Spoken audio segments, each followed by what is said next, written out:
Կենտրոնի եթերը շարունակում է անցուդարձը, եկել ենք միասին ու կարճ ամփոփելու օրվա կարևոր իրադարձությունները Հայաստանից ու աշխարհից։ Բարի երեկո։ Բոլորի հայացքը Մայր աթոռին է օդում լարվածություն կա առավոտից ինչ հանգուցալուծում կստանա Նիկոլ Փաշինյանի կրոնական օրակարգը։ Բարիկադի մի կողմում կաթողիկոսին հանգստի ուղարկելու կոչով 10 եպիսկոպոսներն են, մյուսում ի պաշտպանություն վեհափառի փողոց դուրս եկած մարդիկ։ Մայր աթոռը հեղեղված էր ոստիկաններով, եկեղեցու անսասանության եւ բանտարկված հոգեվորականներին նվիրված ժամերգությանը նաեւ ամենայն հայոց կաթողիկոսներ մասնակցում։ Մայր աթոռի բակում ժամանակ առ ժամանակ հնչում էին երկկողմ վարկարկումներ, վեհափառ եւ հեռացիր, իսկ կարգալույց Տեր Արամը շրջում էր ոստիկանական մեծ շքախմբով, Էջմիածին նաեւ պաշտոնյաներ էին գնացել։ Բոլորիդ վաղը ժամը 12-ին հրավիրում եմ Թալին, կասեմ ձեզ պատճառը։ Բոլորիդ հրավիրում եմ։ Հավաքվել եք, հա։ Հիմա եկեղեցու հայատ ենք, չի կարելի։ Էսա կարմիր գծերը։ Եկեղեցու հայատ չի կարելի։ Էս ամեն ինչը չի կարելի։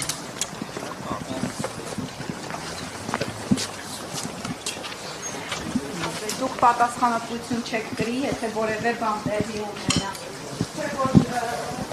Ձեր կարծիքով այս իրավիճակի պատասխանատվությունը, եթե ինչ-որ բան լինի, ով է ստանձնելու։ Անշուշտ կտրիչի կողմնակիցները ամեն ինչ անում են, ամենը տանելու բախման։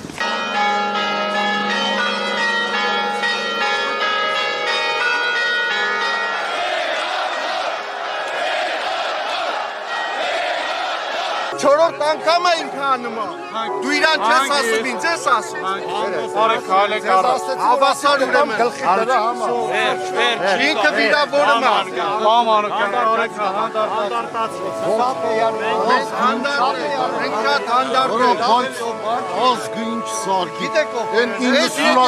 Արժանի չես վերաբերմունքին, ես ձեր պահվածքին, ես ինչա։ Վեհափառի հրաժարականին միացած 10 եպիսկոպոսները խժդժության ողջ ընթացքում առանձնացել էին Սուրբ Գայանե եկեղեցական համալիրի սենյակներից մեկում։ Լրագրողը բացահայտեց։ Սրբազան Աստված օգնական։ Սրբազան ինչ եք քննարկում այստեղ, ինչ է կատարվում։ Ավելի ուշ դուրս են եկել ու շրջել Մայր աթոռի բակում ուժայինների հոծ խմբով շրջապատված։ Սրբազան ժամը 5-ին կանչել եք։ Ում եք կանչել, ձեզ չեք կանչել։ Քաղաքացիներն եք մնացել եք այստեղ, վախենում եք ժողովուրդներ դուրս գալու։ Քեզ որ նայում եմ սարսափում եմ։ Ավանեցի պատասխանը։ Սրբազան Հարց ես տալիս։ Էդի հարց ես տալիս։ Կարգին հարց դու։ Տալիս եմ կարգին, ինչու եք դուրս եկել կաթողիկոսի դեմ։ Մենք ոչ մեկի դեմ դուրս չենք Բա եկել։ հրաժարական կամ հանգստի կոչը ինչ է Սրբազան։ Դուք չեք եկել այստեղ։ Բա չիմանամ դուք ինչ եք Դուք չէ մի իմացեք։ Ինչու։ Մեր եկեղեցին չի։ Որ իմանում եք ինչ։ Որ իմանում եք ինչ ա լինում։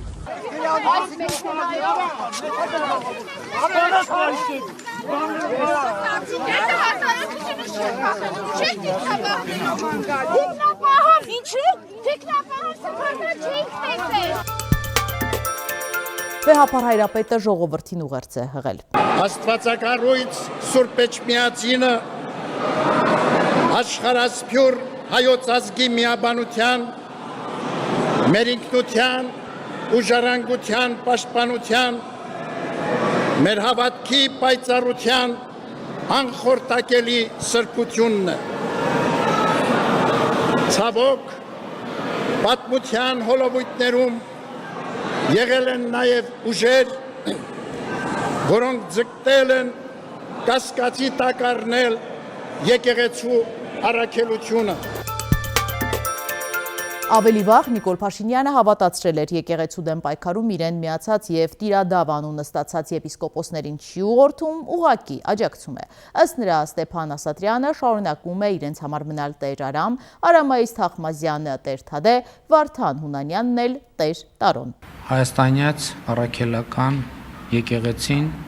պետք է պաշտպանել կտրիչ Ներսիսյանից եւ Մայր աթոռը զավթած մյուս աղանդավորների խմբից։ Ես արդեն իմ դիրքորոշումը ասել եմ, որ կտրիչ Ներսիսյանը եւ նրա նեղ շրջապատը աղանդավորներ են, ովքեր զավթել են եւ եղծում են հայաստանյաց առաքելական Սուրբ եկեղեցու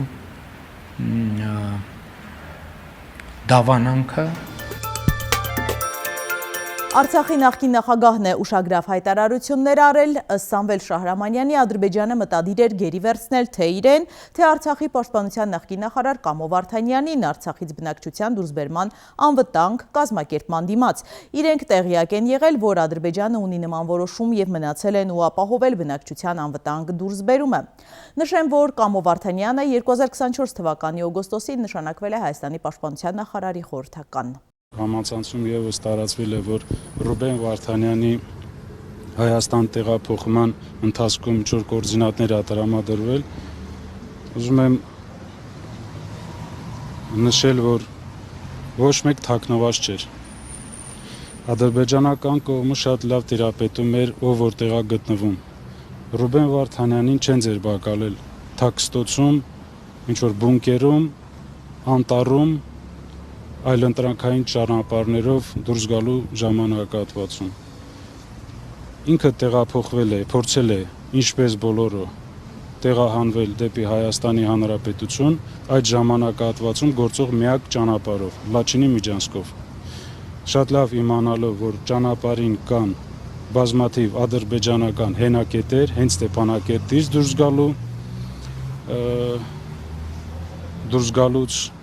Շուշիի մատույցներում եւ նաեւ կար Հակարի կամուրջում գտնվող ադրբեջանական հսկիչ անցագրային կետ, որտեղ բոլոր անցնող անձինք ստուգման են ենթարկվել։ Ես շատ լավ իմանալով իմ կարծիքով, որ գերեվարման համար եւ ձերբակալման համար ինքը ադրբեջանական կողմից ունի նման որոշում։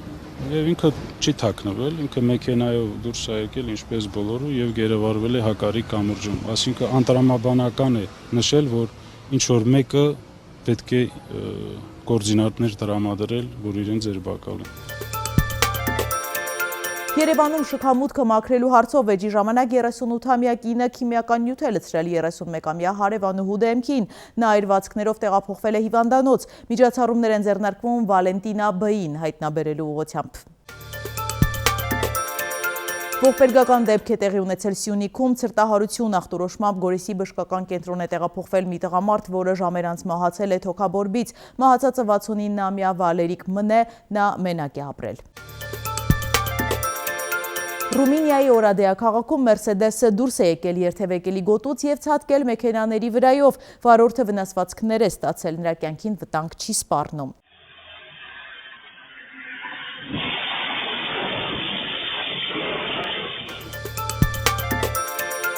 Եկեք միասին թերթենք մամուլի էջերը։ Հրապարակը գրում է, որոշ տեղեկություններով Շիրակի մարզպետ Դավիթ Արուշանյանի ազատման գլխավոր պատճառը Գյումրու 7 վերք եկեղեցում Փաշինյանի մասնակցությամբ ձախողված պատարակն է։ Բանն այն է, որ մարդ հավաքագրելու գործը դրված է եղել մարզպետի վրա, այն իրականացրել է Արուշանյանի խորհրդական Վանիկ Մարտիրոսյանը, որը մարզպետի անունից հրահանգել է մարզպետարանի ենթակայությամբ գործող հիմնարկների ղեկավարներին, որ աշխատակազմերով ներկա լինեն։ 7 վերքում, սակայն շիրակցիք պատարակը բոյկոտել էին։ Հաշված մարդիկ էին մասնակցում, հիմնականում Երևանից եւ այլ համայնքներից շրջիկների խումբներ։ Ստացվեց, որ ոչ միայն Շիրակի թեմի հոգևորականներն ապտակեցին ապօրինի պատարակասերներին, այլև ժողովուրդը եւ իշխանությունն ակնհայտորեն զգացել է իր հանդեպ գյումրեցիների ատելությունը։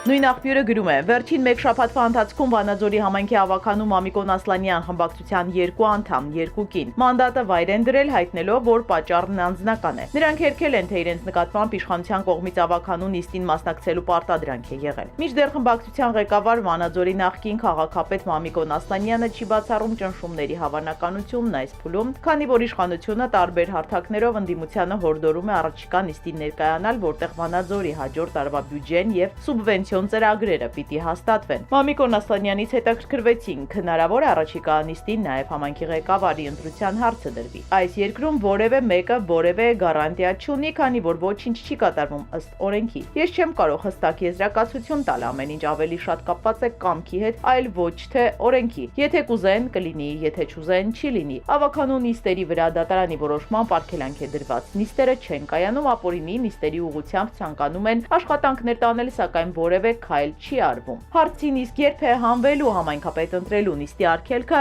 Ասլանյանն ասաց 4 տարով է եղել արգելանքը, 4 տարին անցել է, բայց չեմ կարող ասել, թե երբ կհանդի արգելանքը։ Եթե լինի նիստ, մենք մեծամասնություն ենք, այնտեղ մենք ենք, չկան իրենք, եթե որոշենք, որ մասնակցելու ենք պրոցեսին, կառաջադրվեմ, բայց քանի որ օրենքով չեն շարժվում մարդիկ, ես էլ չեմ կարող հստակ ասել, թե ինչ կլինի։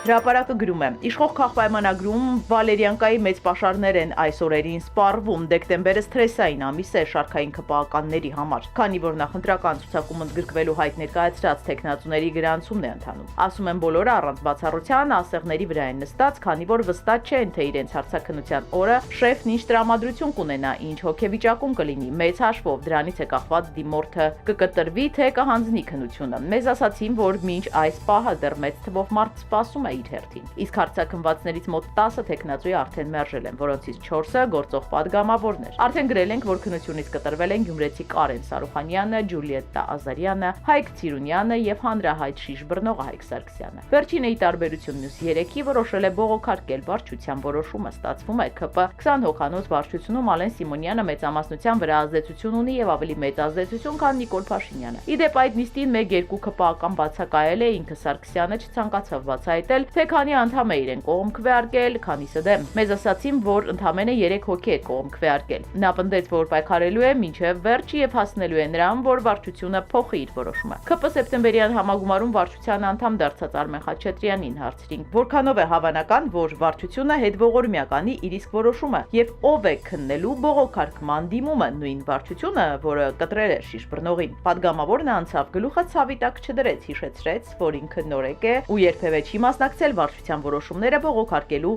քննարկումներին։ Հետևեք անցուդարձին ամեն երեկո կհանդիպենք վաղը նույն ժամին։